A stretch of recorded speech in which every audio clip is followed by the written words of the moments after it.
ત્યાં પર પોલીસ પરિવાર દ્વારા મેરેથોન દોડનું આયોજન કરવામાં આવ્યું હતું. મોટી સંખ્યામાં લોકોએ આ દોડમાં ભાગ લીધો હતો. વિજેતાઓને SBI તરફથી ટ્રોફી એનાયત કરવામાં આવી. દર્શન સોનીનો વિસ્તૃત અહેવાલ. દયાપર પોલીસ સ્ટેશન દ્વારા યોજવામાં આવેલ આજરોજ 8:30 કલાકે સરદાર રેસ્ટોરન્ટથી મેરેથોન દોડનું આયોજન કરવામાં આવ્યું હતું. સ્પર્ધકો અને આગેવાનોને શપથ લેવડાવવામાં આવ્યા હતા. ત્યારબાદ કોમી એકતાભર્યું વાતાવરણ જળવાઈ રહે તેવા હેતુથી મુસ્લિમ અને હિન્દુ આગેવાનો દ્વારા મેરેથોન દોડને લીલી ઝંડી આપવામાં આવી હતી.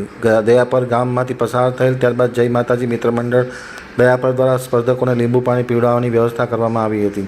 2.7 કિલોમીટરની દોડ પોલીસ સ્ટેશન ખાતે પરિપૂર્ણ કરવામાં આવી હતી. મેરેથોનમાં પ્રથમ નંબરે લોકરક્ષક વિજયસિંહ દરબાર, દ્વિતીય નંબરે લોકરક્ષક ભાવસિંહ રાઠોડ, તૃતીય નંબરે દિલીપસિંહ સોઢા શુભાશ પર આવેલા હતા, જેને SBI બેંક દયાપર પરથી ટ્રોફી આપવામાં આવી હતી. સાથોસાથ અન્ય લોકો વિજેતા સ્પર્ધકોને પણ ઇનામ આપી પ્રોત્સાહિત કરવામાં આવી હતી. ત્યારબાદ સ્પર્ધકો માટે અલ્પાહારની વ્યવસ્થા કરવામાં આવી હતી.